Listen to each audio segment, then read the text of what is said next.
Tardes, queridos participantes. En esta ocasión vamos a continuar con el módulo 3, que es la redacción de artículos científicos, el tema de diseño de artículos científicos, esta vez de modalidad asincrónica. Esta ponencia va a estar a cargo del doctor Cristian Roca Avendaño. Él es licenciado en bioquímica, tiene un diploma en medicina tropical. Es miembro de la Sociedad Americana de Medicina Tropical, coordinador de investigación en la Universidad Cristiana de Bolivia, máster en Ciencias de Investigación y actualmente trabaja en el Departamento de Microbiología e Inmunología, Universidad de Carolina del Norte, en Chapel Hill, Estados Unidos de América. Muchas gracias, doctor. Puede comenzar con la ponencia. Ok, muchas gracias por la invitación. Voy a empezar a compartir mi pantalla.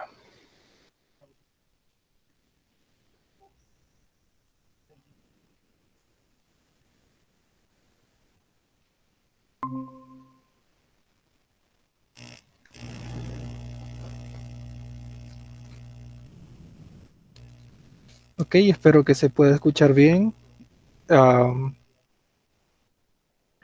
Como aclaración, ya no estoy en el Departamento de Investigación de la Universidad Cristiana de Bolivia, solo estoy en UNC en Estados Unidos, en el Departamento de Microbiología.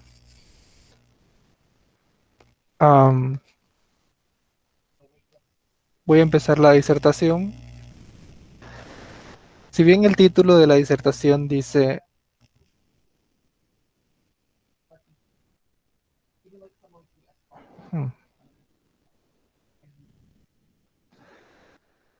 ¿Pueden escucharme? Se le escucha muy bien, doctor. Ok, excelente.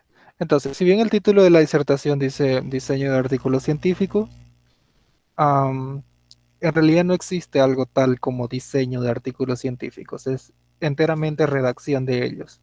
Así que vamos a empezar con un poquito de background. Cuando hablamos de artículos científicos, en realidad estamos hablando de muchas cosas. Muchos textos escritos pueden ser artículos científicos como tal. Entonces, solo un grupo de ellos son publicados en revistas científicas como tal. Seguramente esto lo han visto ya en anteriores ponencias, pero necesito recapitularlo en esta de aquí un poco. Entonces, los artículos científicos pueden clasificarse de esta manera. Pueden ser primarios originales, secundarios o de revisión, artículos especiales, literatura terciaria y gris. Entonces, esto también va muy relacionado con el grado de evidencia que generan. Por eso es que a las tesis, conferencias, noticias de internet, de redes sociales, de las noticias se les llama literatura gris, porque en realidad el grado de confianza que se le tiene a ese tipo de información es muy bajo. Sin embargo, vamos subiendo, los artículos de revisión y los artículos primarios originales siempre tienen la mayor evidencia, la mayor calidad de evidencia. Entonces, ¿por qué necesitamos entender un poco esto? Porque muchas veces cuando pensamos en artículos científicos, automáticamente se nos viene a la cabeza artículos originales solamente, ensayos clínicos como para desarrollar nuevas vacunas, nuevos tratamientos, estudios de cohorte para evaluar un fenómeno que está pasando en un grupo de personas y en otro no, a través del tiempo, tal vez los casos y controles, donde yo evalúo un grupo de personas enfermas y un grupo de personas sanas para ver qué tipo de exposición tuvieron o transversales. De repente los estudios pseudo experimentales como los prepost, post facto y otros. Entonces, no solo esos son artículos científicos, también hay revisiones, artículos de revisión, revisiones sistemáticas, metaanálisis, reportes cortos o comunicaciones cortas también. Hay muchas cosas que pudieran encajar dentro de la definición de artículo científico. Entonces, cuando nosotros queremos redactar uno como tal, nosotros debemos saber de que todos estos son diferentes y todos tienen formas de redacción diferentes. Entonces, no podemos de entrada asumir de que aprendiendo a redactar uno vamos a redactar todos. Eso no pasa de esa manera. Tenemos que saber qué estamos redactando y cuáles son las reglas para esto. Pero entonces, ¿por dónde empezamos? Primero tendríamos que respondernos a nosotros mismos esta pregunta. ¿Esto es la primera vez que redacto un artículo científico? Si la respuesta a esto es sí, es la primera vez, entonces no lo hagan solos. Siempre busquen a alguien que ya haya redactado un artículo científico antes. Y yo sé, muchas veces no hay dentro de mi aula, si soy un estudiante, dentro de mi ambiente de trabajo, no hay de repente dentro de mi misma facultad o incluso en toda la universidad puede ser que no haya alguien que hubiera escrito un artículo científico. Pero siempre hay maneras de localizar a estas personas que sí lo han hecho. Entonces, siempre se busca ayuda de alguien que sabe. Entonces, redactar un artículo científico no es algo que la gente pueda hacer de inmediato con solo leer un artículo acerca de cómo redactar estos artículos científicos. No funciona de esa manera. Los artículos que hablan sobre cómo redactar este tipo de artículos científicos son bien subjetivos, es decir, obedecen solamente a la opinión del autor o de los autores. Entonces, ¿pero qué pasaría si no es la primera vez, si ya he redactado antes artículos científicos? Entonces, bueno, no necesito buscar ayuda de nadie del principio, puedo de entrada redactar el primer borrador y luego con el primer borrador ya recién busco ayuda de personas que también sepan cómo redactar. ¿Para qué? Para llegar a la meta. ¿Y cuál es la meta? Siempre es llegar a la versión final. La versión final es aquella versión que va a ser ingresada a la revista científica.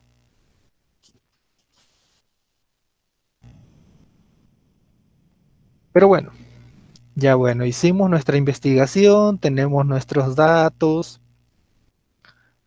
y ahora queremos escribir, redactar el artículo e ingresarlo a la revista para tener una publicación. Y de esa manera, de repente, postular a becas en el extranjero, becas de posgrado, becas de pregrado, pasantías, etcétera. Entonces, ¿cómo empiezo a redactar este artículo para mandarlo a la revista? Primero, lo que tengo que preguntarme es, ok, ¿qué tipo de investigación he realizado? Les había comentado de que estos artículos, cada uno se escribe de una manera diferente. Son totalmente independientes. Hay algunos overlaps en todos estos.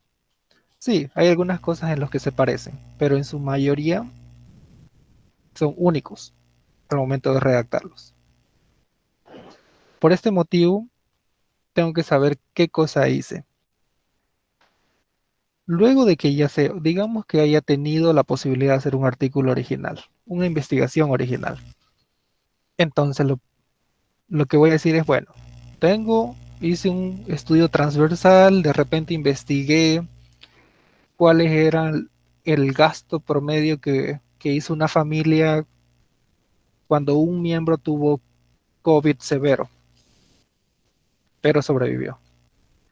Bueno, un estudio transversal de repente.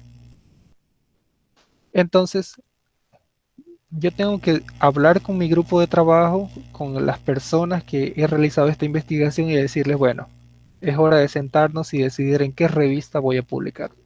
¿Por ¿Por qué es importante esto?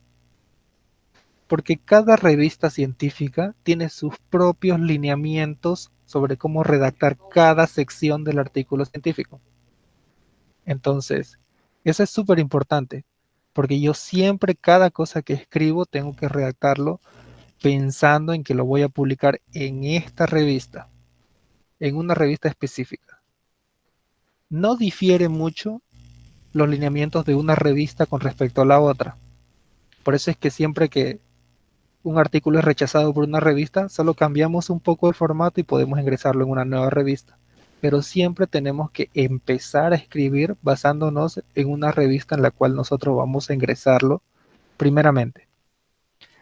Y luego de que elegimos la revista, vemos si existe algún criterio internacional para la redacción. Por ejemplo, en estudios internacionales existe STROP, ensayos clínicos Consort y así. Son lineamientos de qué cosas debe tener este tipo de artículos en cada sección. Ahora, ¿qué pasa si la revista que yo elegí no sigue estos lineamientos internacionales? Entonces simplemente no le hago caso a estos lineamientos internacionales y me aboco a lo que dice la revista, los lineamientos de la revista. ¿Por qué?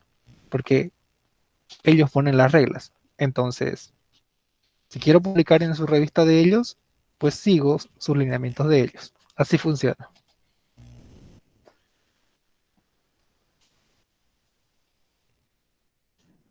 A ver, entonces,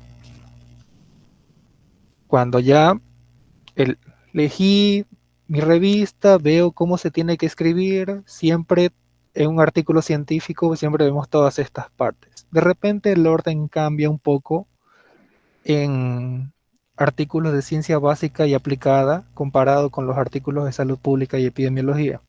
Es decir, este orden es usualmente utilizado en artículos de epidemiología y salud pública, pero en artículos de ciencia básica y aplicada, materiales y métodos va al final. Y después todo igual. Esa sería la única diferencia. Pero entonces, ya bueno, ya elegí, ya vi los lineamientos de mi revista y ahora, ¿qué escribo primero? Aquí, aquí empezamos a escribir. Entonces, mucho depende de quién está escribiendo. Esto es un poco subjetivo, es un poco de que yo lo hago de una manera y otros investigadores lo hacen de otra. Hay algunos que empiezan desde materiales y métodos, luego resultados, luego discusión y luego vuelven acá. Hay otro, como yo, que empezamos a escribir desde la introducción, luego materiales y métodos, resultados, discusión y de último esto de acá. Entonces empezamos así. Introducción, materiales y métodos, resultados, discusión y de último título, autores, afiliaciones y resumen. ¿Por qué? ¿Por qué no empiezo en orden hacia acá? Siempre estos dos son lo último que se escribe. ¿Ya? Porque el resumen es un compendio de todos los demás subtítulos. Y el título siempre tiene que ser algo llamativo. ¿Ya? Y los autores siempre van a estar y afiliaciones siempre van a estar. Entonces, son cosas que uno piensa como si fueran detalles nada más, no el contenido neto del artículo. Por eso es que uno empieza o bien en introducción o bien en materiales y métodos, y luego va hacia allá. Así es como funciona la redacción de artículos científicos.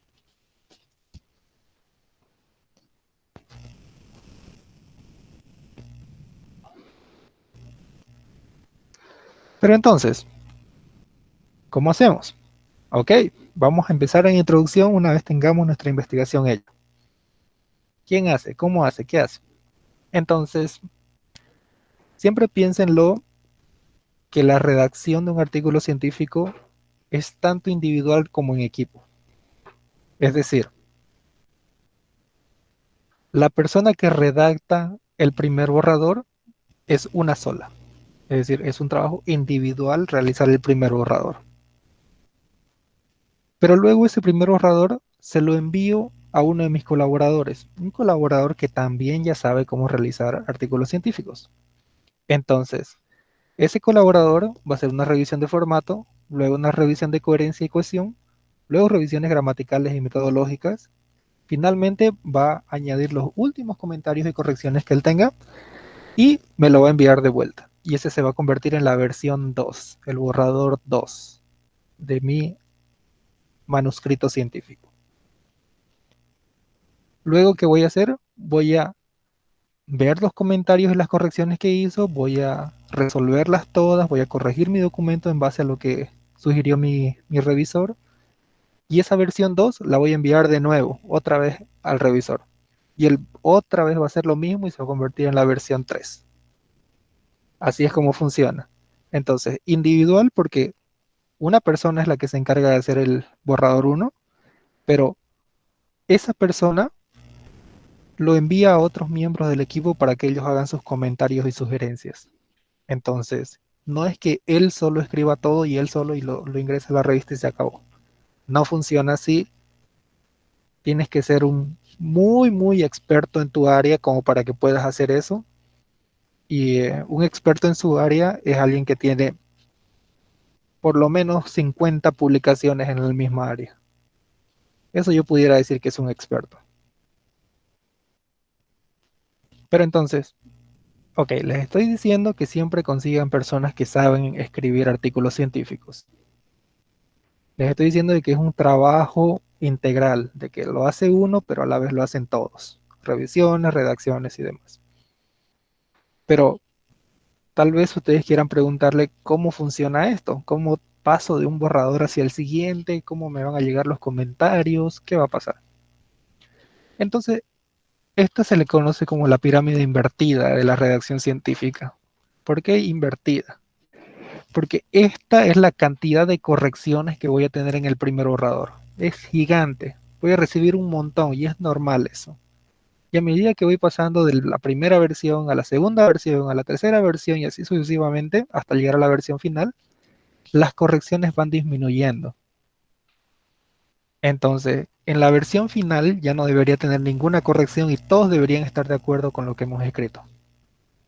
Y esa versión es la que va a ingresar recién a la revista. Entonces, es perfectamente normal ver un montón de correcciones en el primer borrador. Luego, ¿cuántos borradores más o menos es lo que toma hasta llegar a la versión final? Bueno, la realidad es que si es su primera vez escribiendo artículos científicos, les va a tomar un montón. La primera vez que yo escribí uno, tuve 19 versiones de ese. Pero a medida que ustedes ya van escribiendo el segundo, el tercer artículo y así sucesivamente, ya van mejorando, entonces la cantidad de borradores que necesitan es menos, porque ya automáticamente ustedes hacen un mejor trabajo desde el principio. Y bueno, ¿cuánto es el tiempo estimado que se toma para llegar desde el primer borrador hasta la versión final? Depende, depende, porque hay veces que sus revisores no son los mejores. Entonces, el primer borrador, cuando ustedes lo envían para revisión, de repente tarda 3 meses en devolverle las revisiones. Y de ahí a la siguiente versión otros 3 meses. Y así. Entonces el revisor se toma 3 o 4 o más meses en hacer una revisión. Eso hace que el tiempo que ustedes van a tomar para llegar a la versión final va a ser muy largo. Pero hay otros revisores que en cuestión de un día, 2 días, ¡pum!, le envían la siguiente versión. Entonces ustedes pueden avanzar mucho más rápido hacia la versión final.